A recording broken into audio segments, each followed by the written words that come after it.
ज्ञानाध्यानं विशिष्यते ध्यानात् कर्मफलत्यागः त्यागात् शान्तिरनन्तरम्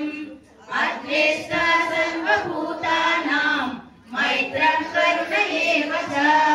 निर्ममो निरहङ्कारः समदुःखसुखक्षमी सन्तुष्टः सततं योगी यदात्मा दृढनिश्चयः मय्यर्पितः